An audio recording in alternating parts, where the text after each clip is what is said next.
Welcome to the Ohio Farm Bureau podcast. I'm Ryan Matthews. Agribusinesses have unique needs when it comes to coverage and risk management. On this episode of the podcast, we'll be chatting with Nationwide Commercial Agribusiness, along with the Hummel Group, a nationwide farm certified agency, to talk about how they're working to provide farms with the best services possible. We will also be chatting with Dr. Sheldon of Ohio State to hear about what's going on in the trade world and what he'll be sharing at the 2025 Agricultural Outlook and Policy Conference. That's all coming up after this. At Ag Credit, our loan officers take the time to understand each operation, its needs, and offer the unique financing solutions it deserves. Whether your needs include financing for equipment, livestock, inputs, farm improvements, real estate, or your home, we've got you covered. With a company vision to inspire growth in agriculture and our rural communities, our team members aren't just lenders. They take an active role in their community and are advocates for agriculture. To apply online or find the location nearest you, visit us at agcredit.net. Ag Credit, committed to agriculture, committed to you. Welcome back to the Ohio Farm Bureau podcast. As a leading farm insurer, Nationwide has a strong commitment to protecting farm families and all the unique needs of their individual farm and business. To share about everything that Nationwide is doing for its farm clients, we are joined by Kristen Ditto, a sales consultant for Nationwide Commercial Agribusiness. Thanks for joining, Kristen. Thanks for having me. To start us off, can you share how does Nationwide's history and values influence its approach to serving commercial agribusiness clients? Nationwide, we're deeply rooted in the agricultural community. This can actually trace back to when we started back in 1926. Hard to believe we're going to be 100 years old next year. As the Farm Bureau Mutual Automobile Insurance Company, we were created by farmers, quite frankly, and our mission was to deliver quality automobile insurance to the community. So that's kind of how we got our start. And then we just progressed from there. The culture at Nationwide is pretty amazing over here. We really focus in on protecting the people, the products that we have, and the futures with extraordinary care. That's what we do here at Nationwide. We have property and casualty insurance. We have financial insurance for those folks that need 401ks, pension plans, that kind of thing, as well as workers' compensation for those states that have workers' compensation. So it's kind of our culture at Nationwide started with farmers, and now we've got an array of products that we can offer insurance solutions for them. Great to hear how Nationwide is looking for those unique needs for each agribusiness. Now, you talked about the relationship of Nationwide farm families and agribusinesses. Can you talk a little bit more on how does Nationwide seek to build out those relationships with those agribusiness clients? Absolutely. In our space, in the commercial agribusiness space, we're working with larger commercial operations, and that requires a huge expertise from the underwriting side, through the risk management side, through the sales side that I work on, and even into the claims space. So we really focus in on hiring teammates in commercial agribusiness that have that expertise. For example, in our claims space, our claims adjusters are in-house. They have a huge broad experience, specifically in the commercial agribusiness space. They have on-site decision-making authority for those situations where it's needed immediately in a claims, and they've got vast claims settlement experience. So in the claims space, we are really well equipped. We also have a strong risk management team, and on that team, we've got expertise in agronomy. We've got expertise in driver and fleet safety. We've got expertise in employee health and safety as well. I'm sure if you listen to the podcast on a regular basis, you have heard from Laramie Sangquist. He is our risk management leader and talked a lot about our workers' comp safety space a few months back. We also have food and feed safety folks on staff, as well as propane experts on staff as well. So as you can see, we have really beefed up what we do in commercial agribusiness with our safety and risk management expertise in several different aspects that can impact a commercial agribusiness type of entity. Fantastic to hear all the different ways that Nationwide is going that extra mile in seeking to understand farmers and their businesses. Now, Kristen, last question for you. If a listener is considering switching insurance providers, what do you think they should know about the transition process? In a commercial agribusiness space, we're very, very specific on which agents or brokers that we deal with. We don't sell directly. As Nationwide, we distribute our product through independent agents and or brokers. And we're very limited on who we do business with. And that's done by design, because your agent should really be very knowledgeable in the commercial agribusiness space to make sure that your insurance program is adequate for each individual risk. It's almost customized, and you have to have that expertise behind you. So we have a very limited distribution for commercial agribusiness. And you can find an agent either by contacting myself, of course, or we do have on our website, we do have an agent finder. Kristen Ditto, sales consultant for Nationwide Commercial Agribusiness. Thanks again, Kristen, for being here. Absolutely. Thanks for having me. Farming and ranching are more than just jobs. They're a way of life, and nobody understands that better than a company that's rooted in agriculture too. Nationwide was founded in 1926 by farmers with the Ohio Farm Bureau.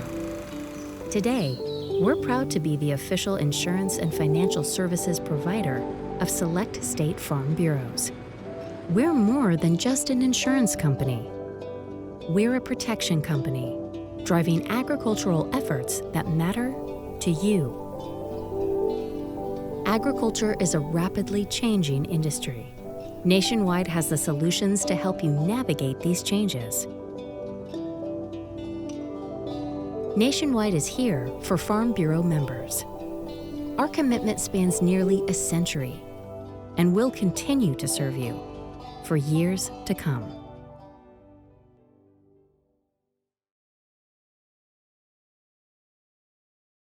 Welcome back to the Ohio Farm Bureau podcast. In order for farmers to receive the best insurance possible, Nationwide Agribusiness connects farmers with local certified agents that have a deep understanding of the challenges and risks you face. Joining us on this episode is one of those certified agencies and two risk advisors from the Hummel Group, Olivia Lang, Farm Risk Advisor, and Shane Humphrey, Agribusiness Risk Advisor. Hey, Ryan. Thanks for having us. It's great to be here. Absolutely. Good to be here, Ryan. Yeah. Now, if you guys could just kind of maybe walk us through, give us an overview of the Hummel Group, and then also maybe a little bit about what both of you do. Sure. Yeah. Again, it's great to be here with you. About the Hummel Group, just a little bit of history. So we're headquartered in North Central Ohio. It was founded 70 years ago by a Mennonite pastor and his wife who, the joke is he would say that he was looking for some way to supplement his preaching habit. And so from there, it has grown to 6 or 7 locations, mostly in Ohio. We have one physical location in Indiana as well, with about 200 employees.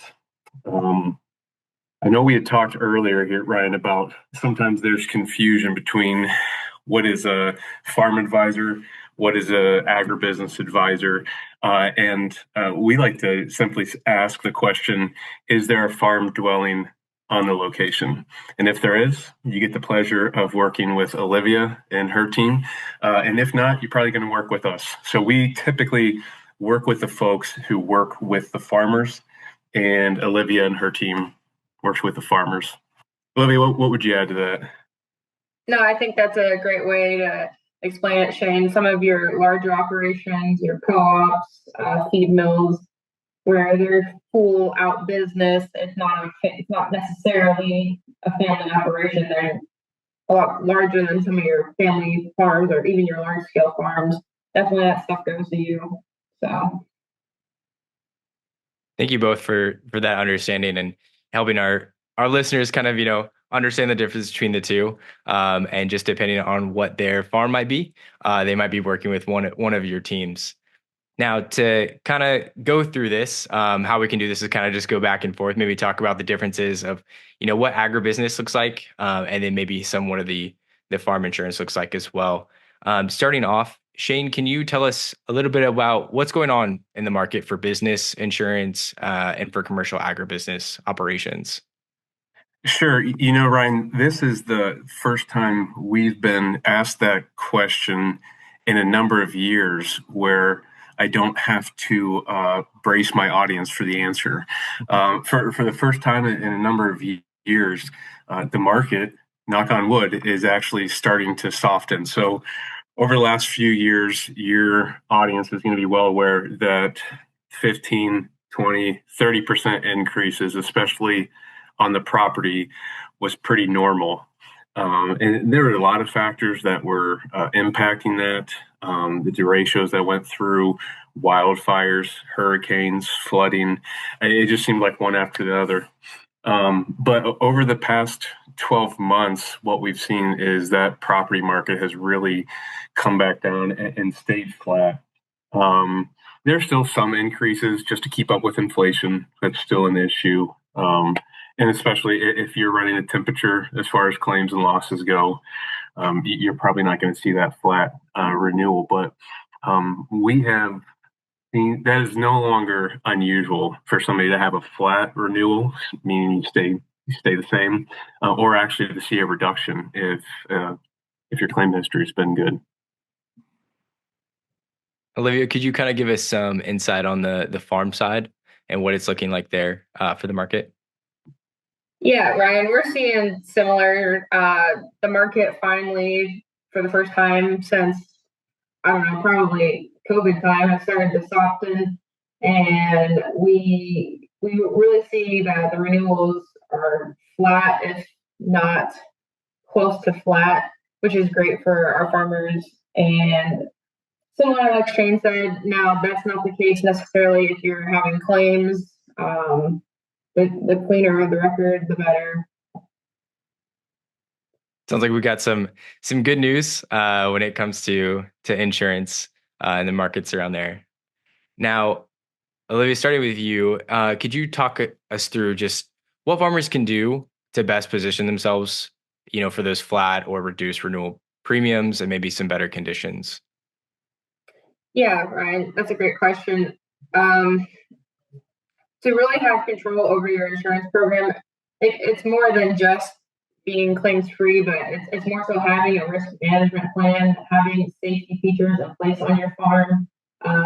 It's no surprise to farmers that accidents happen, and you can be so prepared and do everything right and still have accidents and incidents on farms, and especially places like the road where you're dragging equipment and you're driving to from fields where you may not have the most control, or you don't have control over who's on the road while you're on the road. So just making sure you're always using your signs, your slow-moving vehicle signs, having signs around the farm premise if you know you have a decent amount of visitors coming on the farm. Waivers if you're doing anything ag tourism related or horseback riding. Just really covering your bases from a liability basis. That is a really great way to keep your record clean, and if an incident does happen, you kind of sort of have a plan of attack on how you're going to handle things, and making sure you have all your assets just covered the right way. Makes a lot of sense. Making sure, like you said, everything's covered. Maybe that proactive approach to it, making sure that, you have a plan in place to ensure that, if an accident is to happen, or for some reason does happen, that farmers are covered. Shane, could you talk about the agribusiness side to that and maybe some risk management tools or ways that they can also see those flat or reduced premium rates? Yeah, Ryan, I kind of want to see your question and then raise you another one, which is how can you go a step further and not just if you're a business, not just get a flat renewal, but actually try to realize 20% savings. Because although in the short term, when an agribusiness operation receives news that, hey, you've got a flat renewal, that is good news, relatively speaking, to the news they heard the last 3 years.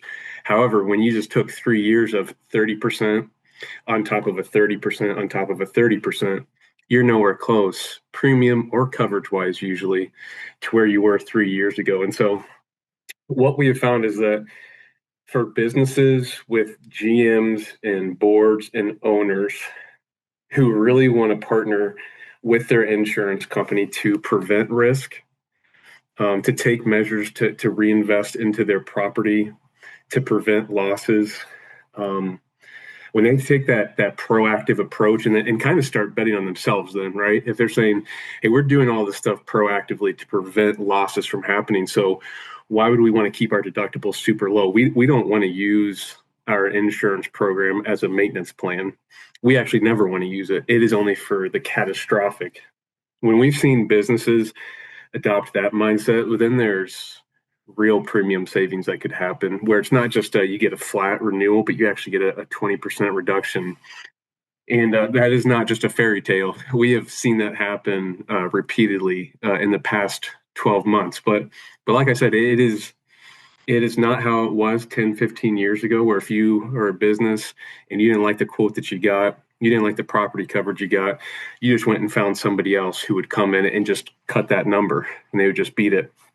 These savings are only for the companies that are really in the top half to top 25% of performing operations that have this mindset of they're going to be proactive and they're going to bet on themselves, and they're looking for an insurance company to help them. Somebody like a Nationwide who has services and different loss control specialists that are seen by our clients as a real value add, someone that can help them have a more successful business. Shane, I think you kind of hit it there at the end. But can you talk a little more in depth about what role does insurance companies play in all of this, especially when agribusinesses are looking to get insurance and looking for those risk management ideas? Yeah, I mean, at the end of the day, it can be easy for a business or an individual to look at an insurance company as the adversary, as the enemy who is increasing your premiums and reducing the coverage.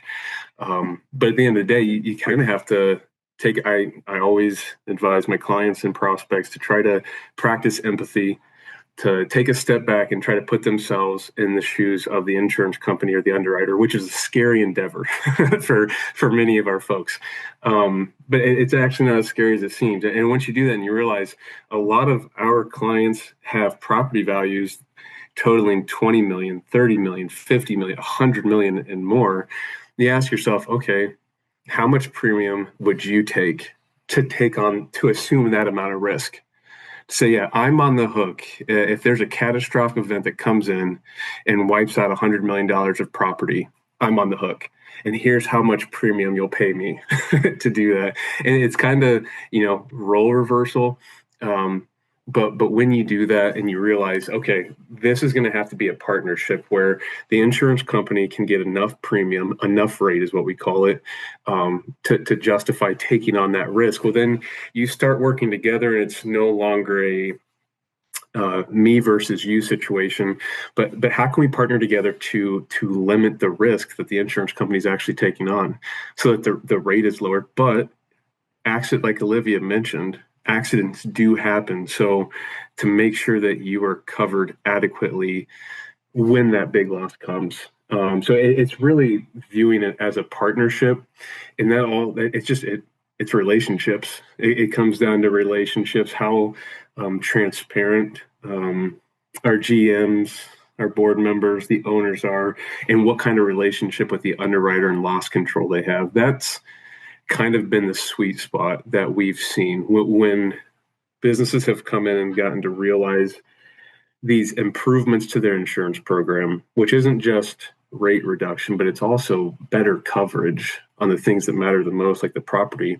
It's been through the development of relationship over time. And so for us to have our underwriter be able to come out, not just loss control inspection, but the actual underwriter. This is getting a little bit in the weeds, Ryan, but folks who've gone through this, I think, will appreciate it. You have the person who's going to come out and do an inspection, but then they're not the person who is determining what kind of coverage you get and what type of rate you pay. That's the underwriter. And that is pretty rare to have them actually come out and get to meet you and be on site. But we have found great value in the businesses that want to develop that relationship, because at the end of the day, when that underwriter is developing that rate, it's a people business. When they can think back and be like, oh yeah, I know Ryan. I got to spend a couple hours with him doing that loss control, asking those questions. And then when it comes to negotiation time or a loss, there's a little relational context there that I think goes a long way. I think it's great to hear kind of just how important those relationships can be, and what a difference it makes when talking with an agent and trying to understand what is best for my farm. Olivia, can you kind of share that on the farm side? What does that look like? What do those relationships kind of look like as well? Yeah, piggybacking off of what Shane said a little, I think the more you view this relationship as a partnership and less as just a commodity that you're just purchasing to purchase because you have to have insurance, the more you lean into that partnership, really the more benefit you will see.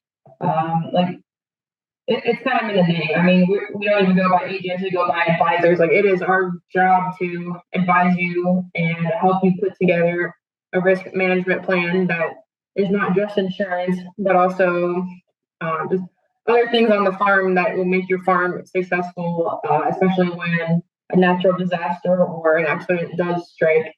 So it truly viewing it more as a partnership and less as just a piece of paper at the end of the day. Now, through this entire conversation, we've talked about how important relationships are. One relationship we haven't got to talk a lot about yet is the relationship between the Hummel Group and Nationwide. Could you both share kind of about that relationship, what your experiences has been? Olivia, could you start for us on the farm side? Yeah, so Hummel Group is an independent agency, meaning we work with multiple different carriers, which helps us find the best spot for farms. And Nationwide has been a great carrier to work with. They are very flexible. My underwriter will entertain almost anything I bring to her. We have really good conversations, and she doesn't just say no right away. She's very flexible too, as we can find ways around things. She may require a liability waiver or a higher deductible on some things just to offset some of that exposure, but she will at least try to write anything that we can, and I appreciate that. Nationwide coverage-wise has been very solid too. I like their farm program that they have, and on the claim side of things, I've heard some amazing stories of them really coming through in tough times for these farmers. So I have nothing but good things to say about Nationwide. Really appreciate working with them. It's fantastic to hear. Now, Shane, could you maybe share a little bit on the agribusiness side and that relationship with Nationwide? Yeah, absolutely. Like Olivia mentioned, we are an independent agent, so we work with multiple carriers. We have different options for our insureds, but we really value our relationship with Nationwide. They have come through for us and our clients time and time again. The relationship is important to them. They've been doing this for a long time. So, when it comes to expertise, when it comes to value add services, loss control folks, for a business, an ag business that wants to grow and get better, Nationwide is a really fantastic partner in what they can offer. And, in addition to them having the largest ag book in the nation, they also are looking to grow. That might not have been the case 5 years ago when they were weathering that storm that everyone was weathering, but they in many ways got out in front of it, and now they're in a very good spot, and they have been a very good partner for us in growing our business in the past 12 to 18 months, whether it is Eastern Ohio, Northwestern Ohio, Central Ohio. from feed mills to grain elevators to fuel and propane, nationwide continues to come through for us and our insureds, and it's a great partnership, and we're excited to be in it with them and to continue to grow with them. Shane Humphrey, Agribusiness Risk Advisor, and Olivia Lang, Farm Risk Advisor, both from the Hummel Group. Thank you guys again for joining. Thanks, Ryan. This is great. Thanks, Ryan. Sometimes out here, you have to speak loudly. Our voice alone may not have as much impact as we would like, but my voice and my voice can be heard and influential through membership in Ohio Farm Bureau. My voice, along with tens of thousands of Ohioans, makes a difference when it comes to legislation, regulation, or litigation that can be positive or potentially harmful to those of us in the agriculture community. Become a member today at ohiofarmbureau.org. Because there is strength and members. Welcome back to the Ohio Farm Bureau podcast. Every year, Ohio State's Department of Agricultural, Environmental, and Development Economics hosts an annual forum related to Ohio's agricultural and food industry, covering issues important to producers, agribusiness, and elected officials. To talk on this forum and give some insight to the hot topic of trade, we're joined by Dr. Ian Sheldon, Professor and Anderson's Chair of Agricultural Marketing, Trade, and Policy. Dr. Sheldon, welcome, and thank you for joining the podcast. Thanks for inviting me, Ryan. I appreciate the opportunity to talk to your viewers. Absolutely. Now, to start us off, can you give us a little insight to what you will be sharing at this year's Outlook and Policy Conference? So I'll just talk very briefly about the conference is not just about me presenting, so there'll be a whole range of topics from agricultural labor markets through to commodity markets, what's happening to farm margins. We have somebody from the Nationwide coming in, Ben Ayres, who's the senior economist at Nationwide, will give a macroeconomic talk, which is always interesting to hear that bigger picture. Me personally, I've talked to this meeting for many, many years about trade. And of course, given the times we're living in right now, trade and trade policy as they relate to the US and agriculture in particular is what I'm going to be talking about. And basically, I have three main things I'm going to be covering. Where are we on tariffs? In other words, broadly, what tariffs are in place against various countries, what kind of percentages those tariffs are. And then move on a little bit to talk about the legal issues relating to tariffs, because this is a very big issue.